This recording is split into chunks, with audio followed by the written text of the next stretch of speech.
bí ogun yan bí oró fọ́ bí ó bá ròkà o bí ó bá ṣe bẹ́ẹ̀ lẹ́dà sínú kúlà o ọlọ́run rẹ̀ ò mà ní jẹ́ kìkìdá ọpẹ́ rẹ̀ ló máa béèrè o.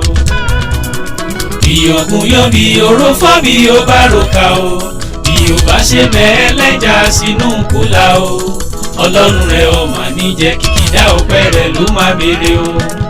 ọmọ aláṣẹ mo ní pẹ́pẹ́pẹ́ lọ́mọ owó ṣe ń lé ara. jẹ́jẹ́ lọ́kọ́ gbé jẹ́jẹ́ làdágbó. rìngún gbódù àwọn kì í kánjú kú. Yusuf Akínrẹ̀mí lọ́lá Olódùmarè ò ní kánjú kú.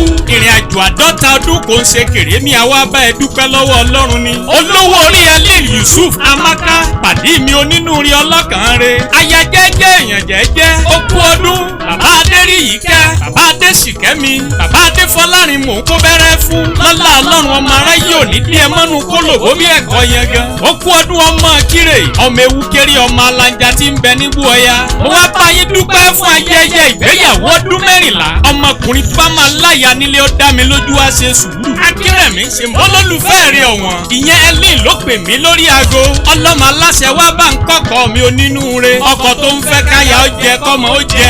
olùbámidámọ̀ràn tí ò lẹ́lẹ́gbẹ́. ó ní tí n bá túnlé ayé wá. ó nírú Akínrẹ̀mí mo sì fẹ́ fẹ́ nígbà àgbà. ó ní àṣìyàn kọ́ àṣìṣe sì kọ́ pé mo yọmọ Yusuf láàyò. ó wá ní kí n kí ẹ. ó ní kí n kí ẹ kérélédélé. ọyẹ járe kiri járe lé bàbá rẹ járe bí wọ́n gbé bí ẹ lọ́mọ. ó kú ọdún ọmọ ewu líwìnrín. Akínrẹ̀mí ó kú ọdún ọmọ awúlẹ̀gbinsu ewùrà. ó kú ọdún ọmọ awúlẹ̀gbinsu gángan ọmọ ewu kéré ọmọ alanja tí ń bẹ nígbó ọya. ó kú ọdún ọmọ abòsàwọ̀ fọ́hún òbí. Akínrẹ̀mí ìrẹ́lẹ́ ni mo rán lóde nàkí. mo gbọ́ wẹ́rẹ́wẹ́rẹ́ mo bá sáwọnú igbó lọ. bàbá yín ìjẹ́búyẹrẹ bá ta ẹgbẹ̀jẹ̀ wà bàǹtà ẹgbẹ̀fà. ìjẹ́ gbẹ̀ndínlógún ni wọ́n kóró bọ́lẹ̀ bàbá tó bí ẹ lọ́mọ.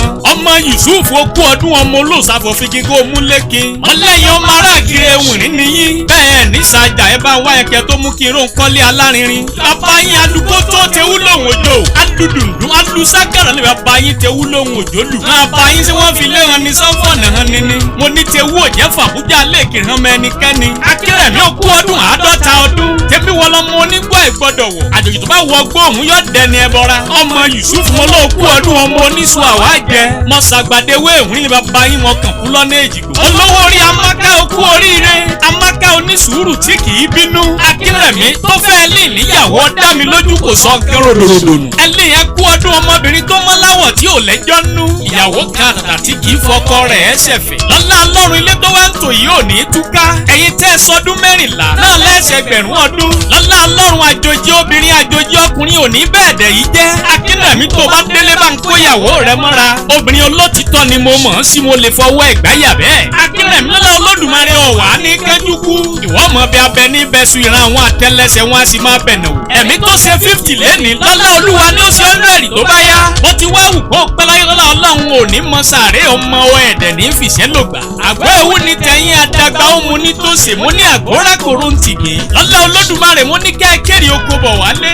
ọdọọdún làárọ̀rọ̀gbó ọdọọdún làárọ̀ ọdọọdún làárọ̀ mi lórí àtẹ kárí ẹ níre lọ́lá Olúwa. Akínrẹ̀mí ọmọ Yusuf tó wá ń gbóhùn mi. tèmi olólùfẹ́ rẹ̀ ọ̀wọ́n pẹ̀lú àwọn ọmọ. àwọn gan ni wọ́n ní kí n fèyí kérédédélé ọmọ aláṣẹ ló kọ tèmi. àlàbá yín tí ò ní bèjì ó ní ẹ̀rẹ̀ bára wa ṣe ẹjẹ́ àjọ sàmí ẹ̀.